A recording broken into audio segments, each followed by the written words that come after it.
Bienvenue au podcast Les Héroïnes Invisibles, un podcast qui raconte les parcours de résilience des mamans, ces héroïnes invisibles de tous les jours. Je m'appelle Émilie Proto-Dupont, sociologue, mère 3 fois plutôt qu'une, ainsi que belle-maman, et j'ai eu l'élan de créer ce podcast pour donner de l'espoir aux femmes, aux mères qui traversent des difficultés. Je me plais à dire à qui veut l'entendre que dans ma vie, ce qui m'a fait le plus évoluer, mais en même temps, ce qui m'a fait le plus travailler fort, c'est d'être maman. Je vous souhaite un bon épisode, une bonne écoute. Merci, Lamia. Merci et bienvenue sur cet épisode de podcast où tu vas nous raconter aujourd'hui une multitude d'épreuves qui ont jonché ton parcours de maternité.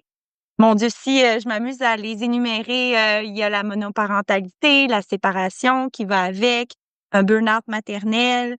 Tu vas même oser nous parler aujourd'hui de toutes les émotions négatives qui ont pu t'habiter dans ces périodes-là, notamment le regret d'être devenue maman. Donc, je sens que ça va être un épisode qui va être très riche. Mais sans en dire plus, je te laisse la parole, ma chère, pour t'introduire à nos auditrices et puis que nous puissions tout bonnement écouter ton histoire. Oui, eh bien merci de m'accueillir, sur ton podcast. Je vais commencer même, je te dirais, tu as même oublié de parler de l'immigration, mais de l'expatriation, où je te dirais mon histoire, elle commence avant, mais ça a eu un gros impact sur ma vie d'aujourd'hui. Mmh. Quand j'ai décidé en fait de quitter, mon pays d'origine qui est la France, ça s'entend. Heu, Très rapidement, il y a 8 ans maintenant, j'ai décidé j'ai eu l'opportunité de trouver un emploi, à Rivière-du-Loup d'ailleurs, belle, région dans Bas-Saint-Laurent. J'ai trouvé un emploi qui nous a amenés en fait à Rivière-du-Loup, donc avec, mon ex-mari qui est le père de mes enfants et mes 2 enfants qui à l'époque ont 2 ans et presque 5 6 ans ma grande. Paraît que déjà Quand même, tu arrives dans une, j'ose appeler ça une région reculée du Québec, Rivière-du-Loup. S'il y en a qui m'écoutent qui viennent de Rivière-du-Loup, ils vont peut-être me trouver drôle en disant ça. Mais tu arrives avec des jeunes enfants dans une nouvelle vie complètement. je ne connais absolument pas. Je fais un voyage exploratoire de 1 semaine en mars, pour emménager en juin. On vend tout avec, mon ex-conjoint. On vend la maison, la voiture, enfin le les jouets des enfants. C'est vraiment quand même ça s'est préparé juste en quelques mois d'ailleurs, faut le savoir. En février, je pense que j'ai eu l'offre officielle et en juin, on était, au Québec. Donc ça s'est quand même passé Waouh! oui, oui. Donc, en sachant que j'avais un emploi permanent, enfin, on était vraiment dans une vie, installée. Là, on était propriétaires de notre appartement. Donc, on a comme: «Let's go, c'est l'opportunité». Ça faisait des années qu'on en discutait. Donc on Ah, s'est dit d'accord. on était déjà dans une démarche, d'immigration où j'avais déjà commencé les démarches administratives pour immigrer au Québec. Donc on était quand même déjà dans un mindset de: si ça marche, tant mieux. Si ça marche pas, on le fera un peu plus tard. Puis finalement, quand on est un peu dans du recul sur certaines situations, ben ça marche. Et j'ai passé l'entrevue et ça a marché. Wow. Mmh. Hallucinant, mais là, je comprends mieux pourquoi ça s'est fait dans une vitesse grand V à ce moment-là. C'était déjà réfléchi en amont, c'était Oui, oui. quelque chose que vous attendiez en quelque sorte. Malgré que faire ça en quelques mois, je vous lève mon chapeau complètement. Ouais, mais et même émotionnellement, c'était quand même, Mmh. quelque chose parce que, ben, j'en parlais à mon entourage, ils savaient qu'on avait ce projet, mais là, Mmh. ça s'est concrétisé, donc il y avait beaucoup de comme mon ex, il dit: «Toi, tu faisais que dire au revoir». Je disais au revoir aux gens, mais les gens étaient contents pour nous parce que, bah, mes proches étaient contents parce qu'ils savaient que c'était un rêve qu'on avait vraiment depuis, plusieurs années, puis moi, vraiment, je dirais presque 10 ans.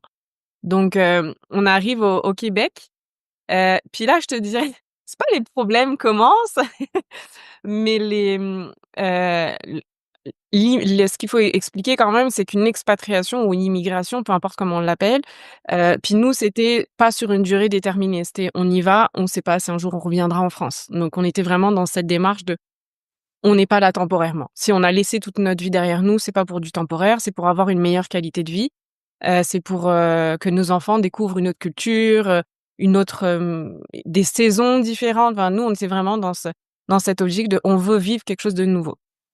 Heu, Puis, comme c'est moi qui ai eu l'emploi, en premier, hein, on est venu au Québec, grâce à ça. Mais c'est sûr tout de suite que je commence à avoir une charge, financière, même si mon ex-conjoint trouve facilement quand même un emploi, mais j'ai quand même la charge financière de toute la famille, parce que c'était moi qui étais «le plus gros revenu» entre guillemets.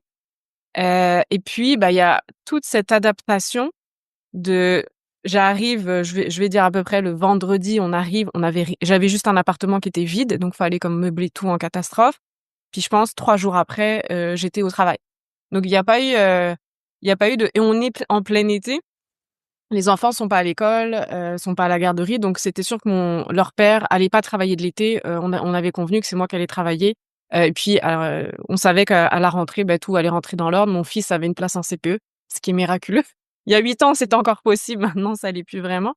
Hem, donc il y a tout de suite j'embarque dans mon expérience québécoise parce que vraiment Rivière-du-Loup, c'est une expérience purement québécoise.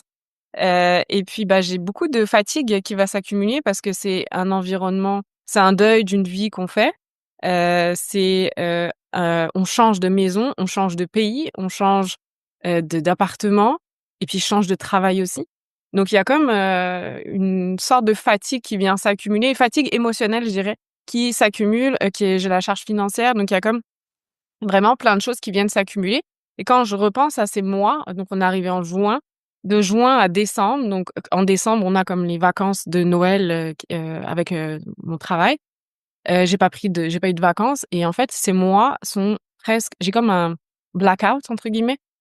J'ai plus vraiment de mémoire de ce qui s'est passé vraiment. C'était, je pense que j'étais sur le pas comme sous drogue, mais un peu, comme si j'étais sur le high pendant plusieurs mois pour me suradapter à tout mon nouvel environnement. Donc un petit conseil pour les personnes qui veulent immigrer, par exemple, moi, c'était pas une bonne idée d'arriver, de devoir certes, le papa gérait tout, mais en fait, moi, j'ai pas eu le temps d'atterrir, de me dire: «OK, on change de vie», prendre un peu mes repères, 1 ou 2 semaines, récupérer et après commencer à travailler. Je conseille vraiment les gens qui ont un projet comme ça surtout avec des jeunes enfants là, de prendre le temps de redescendre un petit peu, pour faire redescendre tout en fait, la pression. Puis je parle pas du stress administratif en immigration parce que ça s'est pas passé tout à fait comme ça aurait dû se passer aussi facilement, donc on avait quand même vraiment beaucoup de stress. Hem, tout va bien, mon emploi, ça se passe super bien. Mon ex-conjoint trouve un emploi dans la même compagnie que nous parce qu'à Rivière-du-Loup, c'est la plus grosse compagnie, de la région, donc ils embauchent ça se fait beaucoup, moins en grande ville, mais ça se fait beaucoup d'embaucher, le conjoint, la conjointe, le frère, la sœur. On ne travaille pas du tout dans des départements enfin, on travaille vraiment même pas lui, il est à l'usine, moi, je suis dans les bureaux, donc on est même pas amenés à travailler ensemble. On a juste le même lieu de travail. Puis petit à petit, on s'adapte. Premier hiver, hein, qui n'est pas des moindres. Ça, je me souviens que ça a été un hiver très, très, très froid. La période de Noël, il faisait -30, -35 et on n'a pas pu faire beaucoup d'activités parce qu'il faisait extrêmement froid. Et puis, là, premier hiver, ça commence déjà un petit peu, de la fatigue qui s'accumule, mais je performe toujours au travail. Ça, il y a pas de souci au travail, j'ai toujours performé. Et puis, le temps avance, puis le temps avance où, je sens que ma fatigue, s'accumule, que je suis de plus en plus irritable et puis là, je pense que c'est l'été d'après, donc c'est pas si loin là, c'est quand même assez rapide. Mes parents viennent, ils trouvent une maison, qui est louée à Rivière-du-Loup et là, en y repensant maintenant, c'est sûr que je donne des petits signaux d'alerte que je vais pas super bien là. Je m'énerve facilement sur mes enfants, bref, il y a comme alors que c'est l'été, je suis censée être heureuse, je commence déjà à me questionner de est-ce que ça a été le bon choix de venir? Alors que sur papier, j'avais vraiment pas à me plaindre là. Tout allait parfaitement bien. Je veux dire, on n'avait pas de problème financier, on habitait à Rivière-du-Loup, c'était génial pour les enfants. Moi, je viens de la banlieue de Paris où c'était, la vie citadine. Là, on a des beaux espaces, on a un super appart, enfin, j'ai vraiment tout qui va. Hem Puis, des mois et des mois s'accumulent et au final, je pense qu'il y a un élément déclencheur et là, je vais arriver au burn-out là de cette histoire. C'est quand parce que j'ai lu après sur le burn-out, puis je me suis fait accompagner. En général, il y a un élément déclencheur. Ce qui va se passer, c'est que moi, ma grand-mère va décéder, quand je suis au Québec et j'étais quand même proche de mes grands-parents. Puis là, ça arrive à quel point je me suis rendu compte que je me suis oubliée, c'est là où vraiment quand on est maman, et qu'on vit, beaucoup de choses émotionnelles qui nous challenge, on a tendance à penser à tout le monde et pas nous. Et la relation avec le conjoint aussi va avoir un fort impact, là-dedans aussi, comment notre soutien émotionnel, si on va l'avoir ou pas. Et ma grand-mère décède, puis, on vient de déménager d'appartement, on a un appartement plus grand, on arrive à la rentrée des classes, mais ma fille change d'école. Puis là, je dis, «C'est pas vraiment le bon moment», en parlant de la mort de ma grand-mère, hein, quand même, hein. Oui, oui, oui. Peut-être que je vais pas aller à l'enterrement de ma grand-mère. Parce que je veux pas laisser, en fait, le père de mes enfants seul avec les 2 enfants parce que je me dis: «Il va pas s'en sortir, c'est trop compliqué, mes enfants ont besoin de moi». J'ai cru que j'étais indispensable pour, le soutien émotionnel de mes enfants et de mon ex. Mais Donc ça, je m'en tu te suis pas rendu compte. sens, forcément, un peu coincé dans tout ça. Puis ce que Ouais. j'entends beaucoup dans ton histoire jusqu'à maintenant, Lamia, c'est que tu as pas eu de moment de pause pour récupérer. C'est hallucinant quand on y pense 3 jours après l'arrivée, le décalage horaire, meubler son appartement, Mmh. être dans un nouveau pays complètement. Bang, on commence à travailler. Après ça, on n'arrête pas, on n'arrête pas, on n'arrête pas. Tu ne peux pas arrêter parce que tu es le pilier financier de ta famille. Et quand arrive un moment important de vie comme le décès de ta grand-mère Beh, avec qui tu es proche, tu te sens trop, prise dans l'engrenage, quoi. ouais, puis je dirais même, complètement déconnectée. Je suis Mmh. là, mais je suis plus là. C'est OK. vraiment, puis ça va s'aggraver avec les mois qui vont venir. Je suis physiquement là, mais je suis plus émotionnellement ici. C'est-à-dire que je suis tout le temps ailleurs dans ma tête. Puis la fatigue va s'accumuler, puis quand je reparle de la relation avec le conjoint aussi, elle a un très fort impact sur le soutien émotionnel. Mon ex-conjoint, il avait aussi ses démons, sur lesquels il devait travailler. Puis moi, j'avais besoin de ce soutien, mais il était pas capable de le donner, donc je criais à l'aide et à l'époque, on parlait pas tant de charge mentale, on parlait pas de burn-out maternel, on parlait pas de tout ça. Donc moi, je criais à l'aide, mais il y a personne qui m'aidait. Enfin, en tout cas, mon ex. En tout cas, moi, je percevais pas qu'il m'aidait comme j'avais besoin qu'il m'aide. Puis lui savait pas comment m'aider parce que lui-même n'arrivait pas à s'aider lui-même. C'était un peu chaotique notre affaire. Tu as Donc totalement, totalement raison. Je me permets juste de t'interrompre pour dire que c'est vrai que le burn-out maternel, maintenant, on en entend plus parler, mais encore, il y a du chemin à faire, pour avoir un arrêt de travail. C'est très difficile. C'est facile de pouvoir clamer un burn-out lié au travail, mais pour des raisons familiales, c'est plus compliqué. ouais, Donc, il y a encore du chemin à faire. Bref, je te laisse poursuivre. Puis là, quand je parle, donc là, j'en étais à la déconnexion, puis à la distanciation, ça va s'aggraver.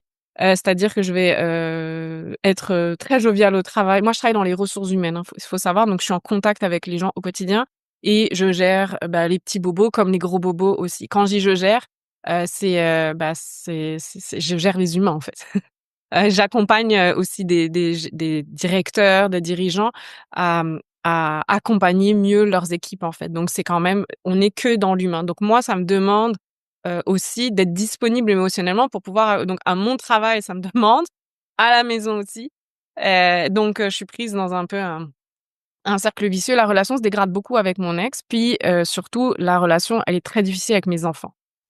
Quand je dis extrêmement difficile, c'est-à-dire que Heu, quand arrivait le vendredi soir, puis là, faut c'est vraiment, avec, beaucoup d'amour que je le dis aujourd'hui, mais ça a été très difficile de verbaliser. Quand le vendredi soir arrivait, moi, ça m'angoissait de passer le week-end avec ma famille. Je n'avais pas envie et le dimanche soir, je n'avais qu'une seule hâte, c'est de retourner au travail.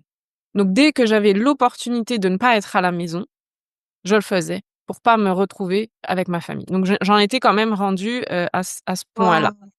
Et ça, c'est j'ose pas imaginer, c'est-à-dire que tu as pas de refuge dans tout ça? Parce que si ton refuge, c'est rendu le travail, C'est que ça va pas. imagine. Mmh. Exact. Puis ce qu'il faut savoir, c'est que là, je prends quand même des raccourcis, mais c'est que moi, j'ai quitté, tu sais, quand on parle d'expatriation, c'est faire un deuil, mais je pèse mes mots quand je parle de faire un deuil parce qu'en fait, moi, j'étais très proche de ma mère et de mon beau-père qui s'occupaient ils étaient à 15 minutes de chez nous. Moi, j'étais entourée d'un village en France. J'avais des amis, j'avais un socle d'amis que Mmh. je connaissais depuis, 20 ans, 15 ans. Moi, c'était ma soupape. Je faisais du sport aussi. Donc j'avais comme toute ma soupape, en France que j'ai perdue en venant à Rivière-du-Loup, et le sport, j'ai pas réussi à m'y mettre. Puis encore une fois, à quel point moi j'ai toujours été sportive, hein. à quel point on se déconnecte puis qu'on oublie nos besoins, c'est qu'en fait, les sports que je trouvais qui m'intéressaient, c'était à l'heure du rush, quand on a les jeunes enfants, donc entre le 6-8 heures, là. Et en fait, encore une fois, je voulais pas laisser mon ex 2 fois dans la semaine gérer ça les enfants et en même temps, lui ne m'encourageait pas à aller faire il y avait vraiment ce truc de je Oui, oui, sens oui. que ça l'enquiquinait en fait, que ça l'embête, ça le gênait que je sois pas là. Il le verbalisait pas, mais je le sentais dans son attitude et dans son non-verbal. Donc moi, je m'empêchais de faire ce qui aurait pu être une soupape pour moi, c'était le sport, clairement. Puis de sortir de mon environnement, de travail. J'avais besoin de connecter avec des amis, puis j'en avais pas, puis c'est extrêmement difficile là de se faire des amis, surtout quand on est adulte. C'est pas du tout comme quand on est enfant. Bref, donc la situation, se dégrade, et ma relation avec ma fille, elle est extrêmement compliquée parce que ma fille, c'est mon miroir. C'est ça. Je limite, j'ai quelque chose, elle va l'avoir, c'est vraiment un miroir pour moi, ma fille. C'est mon plus gros défi, c'est ma fille. Mais en fait, on est ultra connectés puis, je la supportais plus, en fait. Quand je la supportais plus, c'est qu'elle me parlait, je l'écoutais pas, la pauvre. Je prenais plus plaisir à être avec mes enfants. Puis c'était vraiment puis quand j'en parle, encore une fois, je le dis d'une manière très détachée, mais ce qu'il faut savoir, c'est que dans la tête d'une maman qui fait un burn-out, c'est: «Je suis une mère toxique, je suis une mère qui va faire mal à ses enfants, je suis, horrible, je suis folle, je dois être la seule comme ça. Pourquoi j'ai fait» enfin, c'est un cercle, mental qui ne cesse, en fait. C'est-à-dire qu'on se voit en tout cas, moi, c'était vraiment comme ça que je le sentais, puis vraiment, j'invite s'il y a d'autres mamans qui ressentent ça, faut vraiment qu'elles se fassent aider. Moi, je ressentais du vide en moi. J'étais vide. Vide, à part de la fatigue, ça, j'étais remplie, mais c'était un vide d'émotions. Je ne ressentais plus aucune émotion et encore moins envers mes enfants. Mon conjoint, n'en parlons pas, mais c'était vraiment j'étais vide de joie, j'étais vide de bonheur, j'étais vide, rien. J'avais beaucoup de colère et beaucoup de fatigue. Ça, c'était clair que j'avais ça en moi. Puis un des symptômes du burn-out, il y a donc extrême fatigue, fatigue qu'on récupère pas. Être beaucoup dans la lune aussi. Moi, c'est ça, j'écoutais plus mes enfants, j'écoutais plus mon ex me parler. J'étais dans m il me parlait, mais je faisais semblant d'écouter. Puis c'est horrible. Enfin, je veux dire, c'est puis je me voyais aller, je me disais: «Mais c'est pas la vie que je veux, en fait». Enfin, c'est atroce. Puis il y a un autre symptôme. Il y en a d'autres, hein, mais ceux-là, moi, c'est ceux vraiment qui m'ont frappé le plus fort, c'est la distanciation affective, ça s'appelle. Et puis, c'est là où tu es complètement disconnect de tes enfants. C'est-à-dire que tu vas, répondre à leurs besoins physiologiques, donc tu vas les nourrir, tu vas laver leur linge, tu vas faire le bain sans aucun problème parce que tu es en mode automatique, mais la connexion affective ne se fait plus vraiment. Puis pour des enfants, là, on s'entend surtout à cet âge-là, là, c'est très, très compliqué. Il y a quelque chose qui, taraude mon esprit en t'écoutant, c'est que je me dis: «Si toi, tu étais distancée de ton état, qu'est-ce qui a fait en sorte que tu as pu en prendre conscience?» Je pense que ma mère, en fait, venait quand même régulièrement. Puis ma mère, elle me disait: «Faut que tu fasses quelque chose ma fille». Il y a eu une des fois où elle était là, puis, je sais plus ce qui se passe. Il y a une dispute qui commence avec, je pense, mon ex. Puis en fait, je pars m'enfermer dans la salle de bain et je pleure et en fait, mes enfants viennent et ma fille, ma grande surtout, parce elle me dit: «Mais maman, tu nous aimes plus». Je sais quand elle avait 5-6 ans, enfin 6-7 ans là, donc puis et là, je lui dis: «Non, c'est pas que je vous aime plus, c'est que maman, elle est trop fatiguée. Je peux plus. J'arrive plus à m'occuper de vous correctement, je fais que crier». Donc ma fille, en plus, elle a cette capacité à se rendre compte qu'il y a quelque chose qui va pas. Hem et je pense, c'est qu'à un moment donné, j'ai touché le fond. Puis quand j'ai touché le fond, moi, j'avais des idées noires. Les idées noires, c'était, «Qu'est-ce que je fais sur terre? Pourquoi est-ce que je suis ici? Et mes enfants seraient plus heureux si je n'étais plus là». Donc quand tu commences régulièrement à penser que tu vas abandonner ta famille, tu ne rêves que d'une seule chose, c'est de solitude, de calme et ou sinon dormir et puis te réveiller. Moi, j'avais vraiment ces pensées. Je serais jamais passée à l'acte parce que j'ai jamais eu de passage à l'acte, mais c'est quand même des pensées qui me venaient dès que j'avais un petit peu d'espace mental et que j'étais en famille, c'était, «Mais pourquoi je suis là, en fait? Enfin, je sers à rien, je vais juste faire du mal à mes enfants. Ils seraient mieux s'ils avaient plus de mère ou s'ils voyaient plus leur mère». Donc c'est quand même très, très intense. Et à un moment donné, il y a ma mère qui me fait ses signes. Je commence à regarder un peu mes symptômes aussi sur internet. Je me dis: «Mais il y a vraiment quelque chose qui va pas». Puis je me dis: «OK, là, faut que j'aille consulter». Alors, je là, je commençais à toucher le fond et puis, en fait, moi, la seule issue que j'avais dans ma tête, c'était de quitter ma famille. Donc c'était quitter mon ex et quitter mes enfants et là, je me dis: «Non, c'est pas possible, il faut que je me reprenne en main», et donc j'ai décidé, en fait, d'aller consulter en psychothérapie. Puis ça va vraiment beaucoup donc encore une fois, j'incite beaucoup les mamans qui ont un mal-être profond ou moins profond, qui sentent qu'il y a quelque chose qui va pas, qui ont des idées en boucle comme ça vraiment noires. Faut vraiment aller consulter parce que moi, elle m'a vraiment littéralement elle m'a sauvée cette psychothérapeute. J'ai eu un suivi pendant quelques mois, je pense à chaque semaine, puis c'était mon moment. Donc déjà, Mmh. j'ai commencé à chaque semaine, là, fallait pas me déranger, vous me laissez tranquille, c'est mon moment avec ma psy. Genre, me dérangez pas, laissez-moi tranquille. Donc j'ai commencé à remettre des limites sur là, c'est mon temps. Et puis cette psychothérapeute, elle était spécialisée en burn-out, mais professionnel.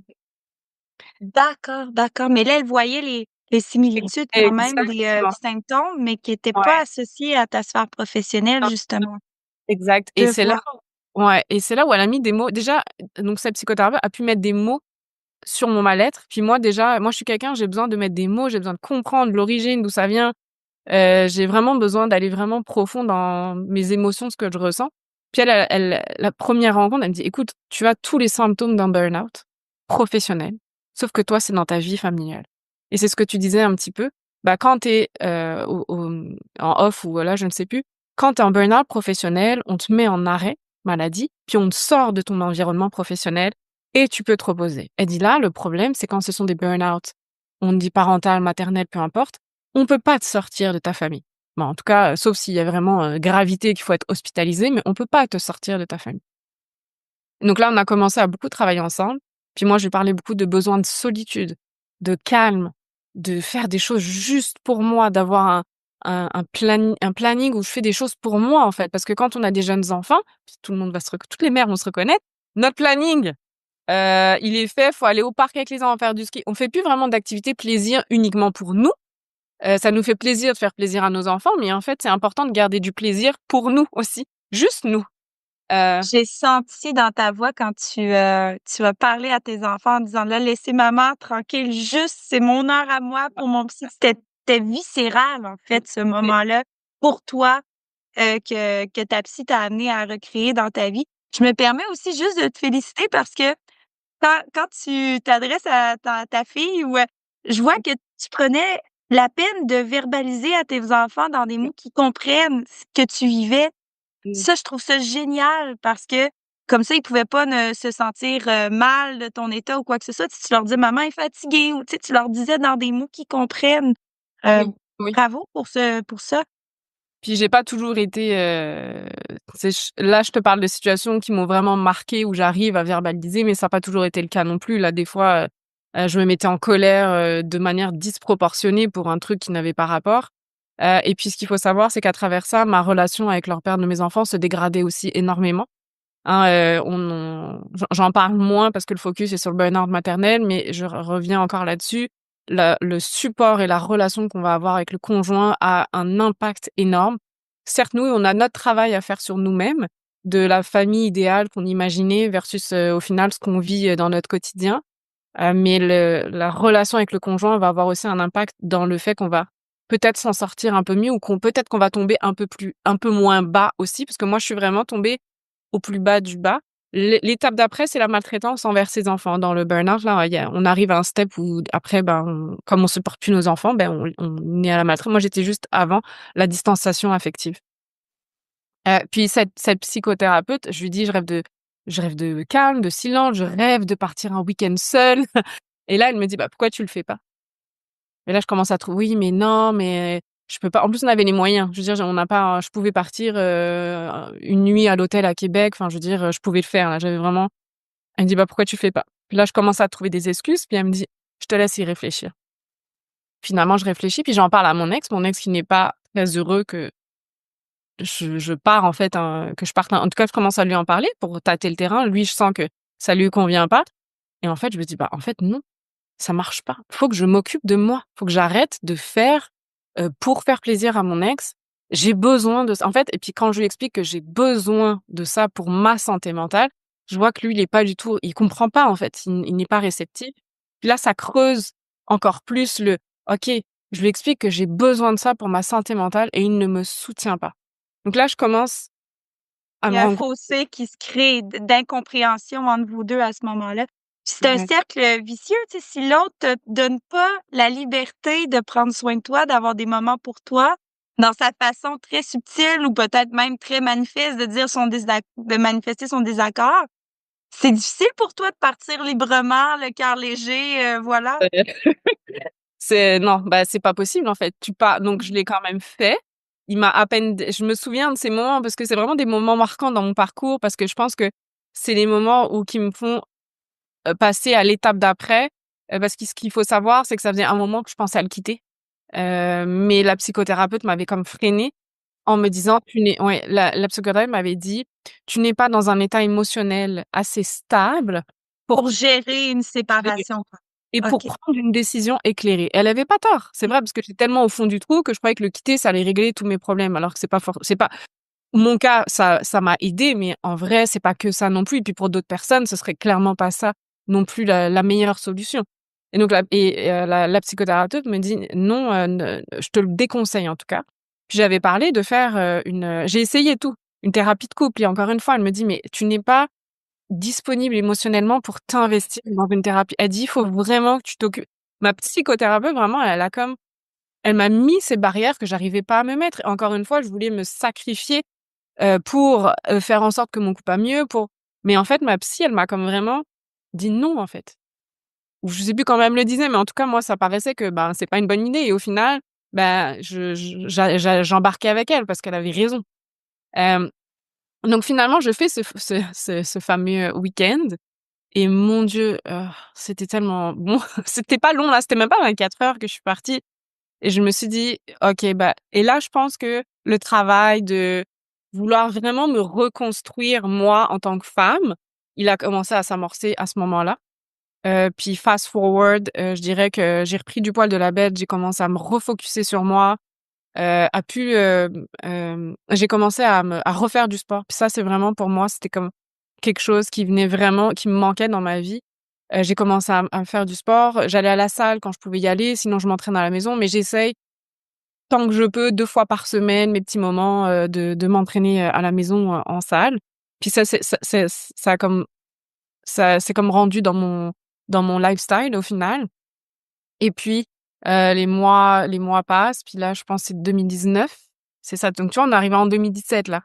En 2019, j'annonce à mon ex que je veux plus, vivre, avec lui, que je veux qu'on se sépare. Puis cette décision, je l'ai prise parce que c'était rendu, puis je le dis encore aujourd'hui, pour ma santé mentale, fallait vraiment que je le quitte. Puis c'est pas du tout une mauvaise personne, hein, le père de mes enfants, c'est pas du tout ça, mais on était rendus où, bah, moi j'avais plus d'amour pour lui. Moi j'avais des choses à régler avec moi-même et je pouvais pas le faire quand il était dans mon environnement, en fait. Donc on a décidé de se séparer et donc là, la vie de maman monoparentale est arrivée. En garde alternée, ça je dis, c'est quand même une chance la garde alternée parce que c'est sûr que je le dis et vraiment si j'avais dû avoir la garde de mes enfants, H24 là, 100 du temps, je serais rentrée en France. Parce que pour moi, ne pas avoir de cercle familial, j'avais quelques amis, mais pas au point de les solliciter si vraiment, j'étais en difficulté, versus mes amis en France où je passe un coup de téléphone, elles viennent garder mes enfants. On n'était pas c'est normal qu'on n'était pas dans le même degré d'amitié parce que ça faisait moins longtemps aussi que je connaissais.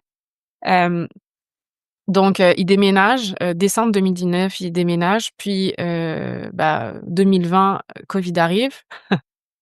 Heu, Excuse-moi de t'interrompre, juste pour nous situer un peu, tes enfants sont rendus à quel âge au moment de la séparation, de la garde partagée? Tu t'es mon fils a 4 ans, d'accord, d'accord. 4 entre 4 ans parce que ça fait 2 ans qu'on est là, puis il est arrivé à 2 ans, donc ma fille a à peu près 8 ans.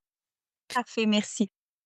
À travers tout ce parcours de burn-out, il y a aussi une question, qui qui était qui était comment dire? Enfouie, puis qui est remontée beaucoup, c'était mon rapport avec ma maternité.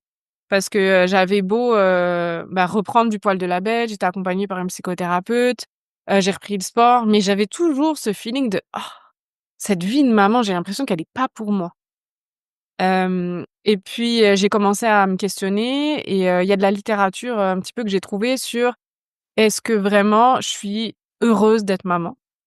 Est-ce que c'est une vie, dans laquelle je me sens épanouie? Donc la réponse à l'époque, c'était clairement non.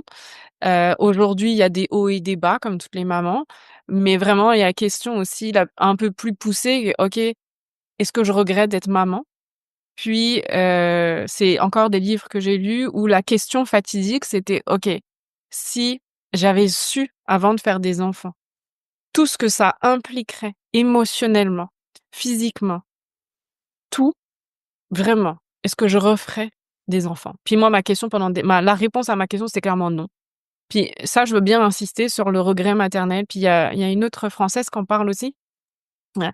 Heu, c'est elle a écrit un livre, hein, là-dessus, ça veut pas dire qu'on n'aime pas nos enfants, là. Puis quand on a un burn-out et puis quand on est aussi, dans à se questionner si on regrette d'être mère ou pas, ça n'a rien à voir avec l'amour qu'on a pour nos enfants.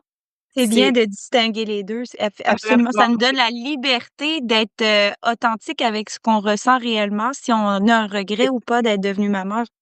Oui. Puis, et en fait, moi, mes enfants, c'est ma vie comme, une maman «saine d'esprit» entre guillemets. On veut le bien pour nos enfants, mais en même temps, quand on n'est pas capable de leur apporter ce bien-là, c'est bien d'en avoir conscience aussi. Puis je me souviens, c'était une phrase que je disais beaucoup à ma psychothérapeute: «Je suis pas une bonne maman» Mmh. et je dirais même, j'allais plus loin, j'ai dis vraiment: «Je suis une mère de merde». Je disais vraiment, ces phrases très, très régulièrement, puis elle me disait: «En fait, tu serais pas en train de me parler si tu étais vraiment une mauvaise mère». Ah, j'adore. Mais c'est vraiment ces phrases-là que j'avais besoin d'entendre, parce qu'en fait, ça me ramenait oui, c'est vrai que si je me prends en main, si je veux me soigner, en fait, c'est pour moi, mais aussi c'est pour pouvoir que mes enfants, ils aient une maman épanouie, puis que je puisse passer des bons moments avec eux. Hem, donc le regret maternel, c'est un sujet encore très tabou, mais c'est important de se questionner. Ça veut pas dire qu'on va abandonner nos enfants demain, mais ça c'est peut-être intéressant d'aller creuser, OK, mais c'était quoi l'idée que tu te faisais de ta maternité versus la réalité de la maternité? Moi, j'ai réfléchi beaucoup à mon histoire, puis je me dis: «OK, vois d'où ça vient». Moi, ma mère, elle a jamais montré de difficulté à être mère alors qu'elle était monoparentale. Ah Ma mère était oui? monoparentale à 100.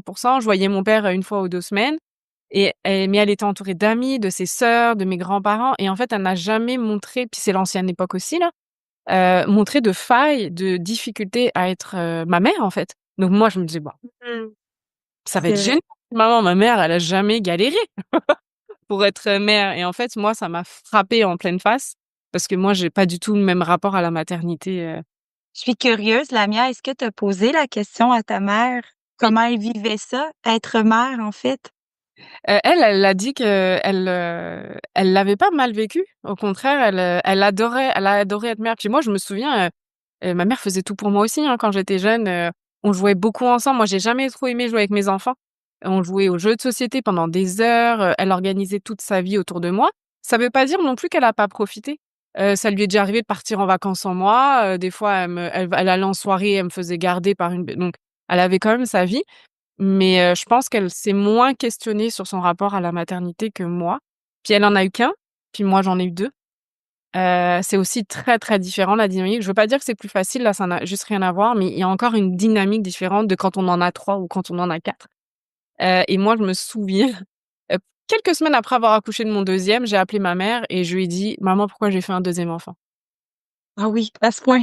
Je me sens pas capable de m'en occuper». Puis ça faisait juste quelques semaines que je venais d'accoucher. Donc bon, il y avait, certainement une fatigue, mais Je me trompe peut-être, mais oui, en tout cas, je sens dans ton discours qui est très franc, qui est très authentique, par rapport à ouais, c'était plus de boulot que je pensais être maman, mais à quelque part, tu as quand même, on dirait, retrouvé ce plaisir-là dans ton oui. rôle de mère.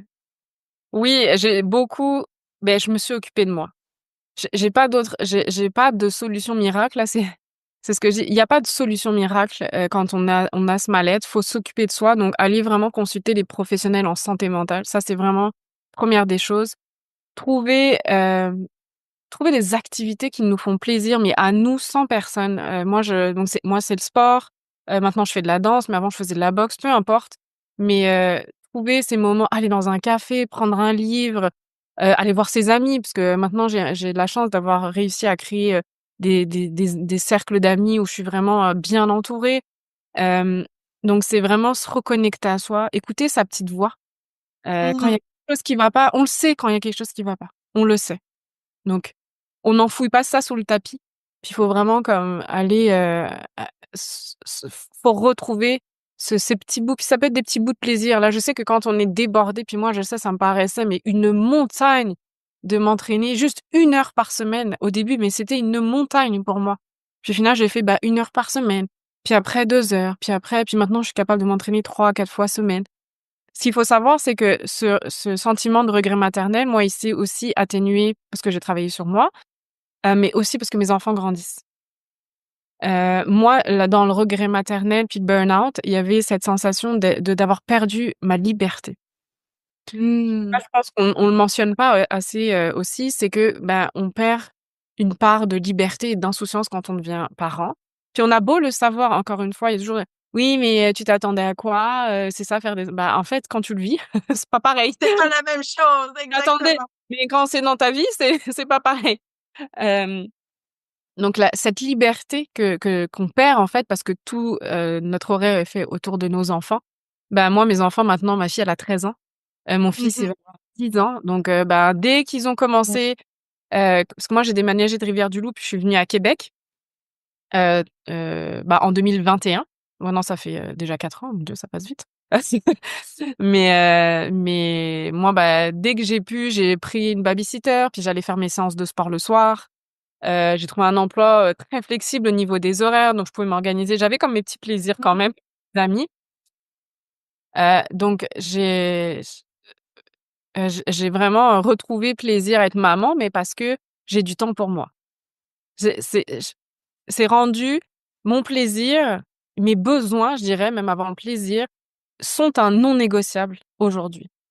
C'est-à-dire que si je ne peux pas remplir, mes besoins émotionnels, puis là, c'est vraiment pour moi, c'est des besoins émotionnels, je peux pas être totalement disponible, pour mes enfants. Puis ça m'arrive encore, hein, je suis fatiguée, des fois, je m'énerve bien trop facilement. Je suis pas tout le temps des fois, je me dis: «Mon Dieu, c'est difficile la monoparentalité» parce que ça nous frappe toujours quand même à un certain moment, quand on doit faire les devoirs de l'un de l'autre, on est quand même beaucoup tiraillés. La monoparentalité quand on a plusieurs enfants, c'est un tiraillement à chaque fois. Hem, mais le fait qu'ils grandissent fait que moi je retrouve ma liberté. Puis moi, la liberté, c'est une de mes valeurs fondamentales dans la vie. J'ai l'impression de récupérer en fait un bout de moi, heu et prendre du Excellent. plaisir. Donc c'est ça, retrouver un bout de moi fait que je peux en donner un petit peu plus à mes enfants aussi. Donc le fait qu'ils grandissent, puis encore une fois, quand on est monoparental, je pense que ça fait grandir plus rapidement les enfants aussi. Ça les pousse aussi à être, plus autonomes peut-être plus rapidement, plus matures aussi, plus responsables, donc moi, mes enfants, ils sont peut-être plus autonomes que des enfants qui vivent, avec, un couple, avec leurs 2 parents, mais c'est correct aussi, là, c'est pas donc moi, c'est vraiment mon sport et mon plaisir n'est plus un mes besoins, c'est plus un c'est un non négociable. C'est comme manger, dormir, faire mon sport, m'occuper de moi. Puis c'est sûr, le fait que je les ai pas 1 semaine sur 2, comme je te disais, j'ai la semaine où je donne tout quand je les ai. Et puis au début, c'était vraiment je donnais tout, tout, tout, puis donc j'arrivais vraiment à bout de souffle à la fin de ma semaine, puis après je reprenais mon souffle. Là maintenant, j'essaye de temporiser un peu plus. Je donne tout, mais moins dans l'intensité. Je m'écoute aussi un peu plus, même si j'ai des coups de fatigue quand je suis avec eux, je m'écoute aussi un peu plus en me disant: «C'est correct si on fait pas 3 activités dans le week-end là, on va se calmer aussi». Parce qu'on a aussi cette pression quand on est monoparental, hein, comme on a nos enfants un week-end sur 2, on a envie de faire, des activités, avec eux, donc on se met comme une certaine pression, je trouve, là-dessus. C'est inconscient, mais plus ou moins, mais ouais, c'est très: «Ah, je les ai qu'1 semaine sur 2, faut qu'on profite». Voilà, voilà, c'est intéressant. Puis à un moment donné, on se calme. À t'écouter, c'est Ça, ça qui à un moment arrive. donné, on se calme et puis, des fois, si on passe le week-end en pige, à un peu, faire des gâteaux, puis jouer à la console, puis lire et se faire des chocolats chauds, en fait, c'est parfait aussi.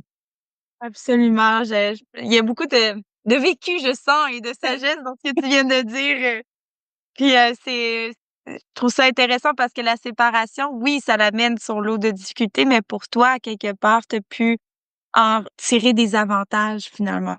bien plus d'avantages et encore une fois, c'est mon expérience personnelle que je partage. Ça veut pas dire que c'est pour tout le monde, mais moi, c'est sûr que la séparation, ça a été un catalyseur, en fait, d'une meilleure santé pour moi mentale, de puis de me reconnecter à moi, puis de me donner de l'amour au final. C'est ça l'essentiel dans la vie, là. On vit pas sans amour. Puis avant d'en donner aux autres, bah, c'est bien de s'aimer quand même un minimum, là. Tu sais, il y a comme un seuil minimum.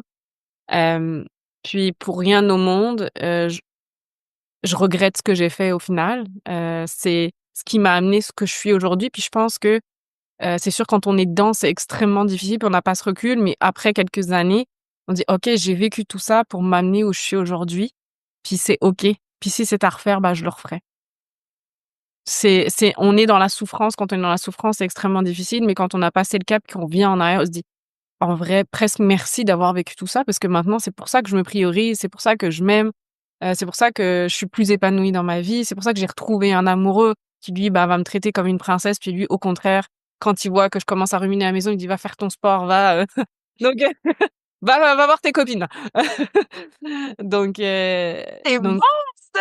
C'est ouais excellent! et c'est les opposés, mais c'est parce que c'est les standards aussi, puis c'est comme ça qu'il m'a rencontrée où je me priorise, puis c'est plus négociable, en fait, pour qui que ce soit et même pour le travail, hein, d'ailleurs.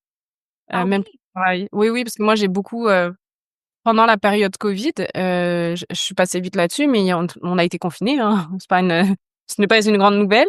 Mais nous, en tant que ressources humaines, on a été extrêmement sollicités, donc je faisais des heures à rallonge. Puis c'est là où je me suis dit: «OK, je laisse encore au détriment, heu, encore au détriment de mon travail, ma santé mentale». Donc ça Mmh. c'était comme non, je recommence, je refaisais un pattern de je me laissais dans ma relation avec mon ex, bah, là je me redédie à mon travail, puis là c'était comme non ça marche plus. Puis après j'ai commencé à mettre des limites, aussi dans mes horaires de travail, ce que je suis capable de fournir. Bah, parce qu'en fait j'ai décidé que ma vie personnelle et mon bonheur passent avant tout et que c'est pas mon travail, le jour où le travail il a plus besoin de moi, il me dira bye bye là, on s'entend? C'est pas lui qui va me rendre heureuse, tant mieux si on est heureux au travail, c'est très important. Mais il faut garder en tête que, bah, tout mettre dans son travail, surtout pour un employeur, je parle, hein, bah, en fait, c'est pas tout parce qu'on a aussi notre vie, personnelle, qu'on ait des enfants ou pas, qu'il faut garder, en fait, faut garder cet équilibre et moi, je l'ai un peu perdu, mais c'est quand j'ai changé d'emploi et que je suis venue à Québec, c'est comme j'ai mis des limites, là. Moi, je travaillerai pas 40 heures semaine. S'il faut le faire de temps en temps, je le ferai. Mais je dis: «Moi, je suis maman monoparentale. Quand j'ai mes enfants, je profite avec eux. Il y a personne d'autre qui va gérer pour moi la semaine où je les ai, donc je vais être disponible pour eux aussi». Donc c'est tout un travail là. C'est vraiment, sur tous les aspects, de la vie. Je veux dire, on peut, faire des transferts sur tout ce que j'ai vécu. C'est des transferts dans tout ça, ça s'auto-transfère dans les différents domaines là de la vie, au final. Puis l'expatriation, je vais juste, finir là-dessus. Heu, Ça a comme été un processus où encore une fois, on se rend pas compte des transformations, c'est à quel point c'est transformationnel, mais profondément. Parce que peut-être que j'aurais pas vécu tout ça si j'étais restée en France dans mon petit Mmh. cocon. À sortir de ma zone de confort, ça nous a tous sortis de notre zone de confort, puis là, ça a comme une petite bulle qui a éclaté. Je pense que la séparation avec mon ex serait arrivée quand même, ça, c'est ça je le savais, mais par contre, peut-être pas de cette manière-là. Donc Ça l'a exacerbé en vous laissant à vous-même finalement et confronté à ces épreuves-là en latence puis mais ce que je retiens puis ce qui me donne en tout cas moi, m'insuffle du courage, pour la suite, c'est que c'est un bel exemple que c'est possible de faire des arrangements dans toutes les sphères de notre vie qui mmh, conviennent pour nous donner cet espace-là à nous-mêmes. Parce que moi-même, j'étais dans cette pensée de: «Mais non, j'ai pas le temps d'aller prendre ma marche de 10 minutes dehors», tu sais? Mais non, je peux créer cet espace-là dans ma vie et non seulement dans ma vie personnelle, familiale, mais aussi au travail. Ça me donne bah, du courage d'écouter qu'il oui. suffit d'oser, quoi. Il suffit d'oser, petit pas par petit pas. Puis j'avais entendu une phrase, c'était dans le milieu professionnel, mais encore une fois, c'est une phrase qui s'applique dans tous les domaines. Il y aura personne pour te mettre des limites dans ta vie. Si tu ne mets pas de limites aux gens ou à ton travail ou dans ton environnement, les gens vont, puis c'est pas forcément toxique, puis c'est pas méchant, puis c'est pas forcément conscient. Mais en fait, si tu mets pas tes propres limites, tu un petit carré de sable où tu te dis: «Bah, là, c'est trop», bah, les gens, ils vont passer par-dessus, en fait. Si tu mets pas de limite, il y a pas de limite, donc je peux y aller. Puis pour moi, mettre des limites, c'est pour mon bien-être, en fait. Là, ça dépasse la limite de mon bien-être, donc ça s'arrête là, en fait. Ou on discute, on souffre, enfin, peu importe la situation, mais il y a personne qui va te mettre des limites pour toi-même à part toi. Ta clôture, je pense, d'une façon très percutante l'épisode, mais je te donne quand même le mot de la fin si tu veux ajouter quoi que ce soit, ce que tu aurais envie de dire, aux mamans qui t'ont écouté aujourd'hui. Moi, personnellement, je me suis retrouvée dans tes témoignages. J'ai pas vécu de processus d'immigration, mais te dire qu'il y a beaucoup d'aspects que tu nous as révélés dans lesquels je me suis retrouvée. Qu'est-ce que tu aurais envie de dire à nos auditrices qui t'écoutent? On en a parlé, mais j'ai autre chose qui me vient en tête, c'est demander de l'aide demande du courage. Puis être maman et être femme, c'est être courageuse, quelle que soit l'avenue qu'on va prendre. Puis on a des capacités, sous-estimées. On n'a pas idée à quel point on est puissante et qu'on est forte, mais c'est encore une fois, c'est pas les gens qui vont nous donner cette puissance, c'est à nous donner, cette puissance et cette force. Puis des fois, ça demande que pour récupérer cette force ou cette puissance, on ait besoin d'aide de quelqu'un, d'un professionnel de la santé. Donc vraiment, faut oser demander de l'aide. Puis demander de l'aide, c'est pas être faible. Demander de l'aide, c'est avoir beaucoup de courage. Parce que ça veut dire qu'on reconnaît que, là, j'ai besoin de soutien, puis je suis plus capable de m'apporter ce soutien, puis c'est OK. Puis certainement que quand on commence à faire cette démarche, c'est que du beau qui va arriver. Quand on est dedans, je le sais, quand on est dedans, on n'en voit pas la fin. Mais il y a toujours une fin à quelque chose. Ce qu'il faut savoir, c'est tout est temporaire et impermanent. Tout est temporaire et impermanent, mais c'est dans la souffrance des fois qu'on vit ces choses temporaires, puis ça peut nous paraître vraiment gros, mais on a cette force et cette puissance en nous. On met au monde des enfants. Puis même pour celles qui ont pas mis d'enfants au monde, on reste des femmes, on a toute notre historique derrière, tout ce qu'on a vécu en tant que femme où on on on on a une force inexploitée, honnêtement. Donc c'est ça, vraiment, s'écouter, puis écouter sa petite voix. Quand il y a quelque chose qui va pas, on ne l'éteint pas, on ne la met pas de côté, on s'écoute et on voit qu'est-ce qu'on peut faire pour écouter cette petite voix. Merci, Lamia. Je vais essayer d'être attentive à ma boussole intérieure et je vais me rappeler que les enfants grandissent, que c'est éphémère, qu'ils vont gagner en autonomie. Exact. Puis il faut leur donner cette autonomie aussi, hein, faut pas oublier. Oui, absolument. Merci pour ton écoute, Amy. Merci beaucoup.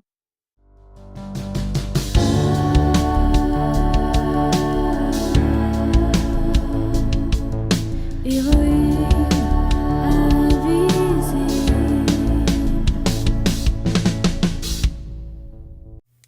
Si jamais le vécu qui est raconté dans cet épisode vous parle et qu'il s'agit d'une situation que vous devez traverser présentement, il est proposé dans le descriptif de cet épisode des ressources communautaires au besoin. Je vous souhaite du plus profond de mon cœur du courage pour traverser l'épreuve que vous vivez présentement. Les mères, nous sommes beaucoup plus fortes qu'on le pense. Ah oui, j'oubliais, s'il vous plaît, aimez cet épisode ou abonnez-vous afin d'encourager notre travail.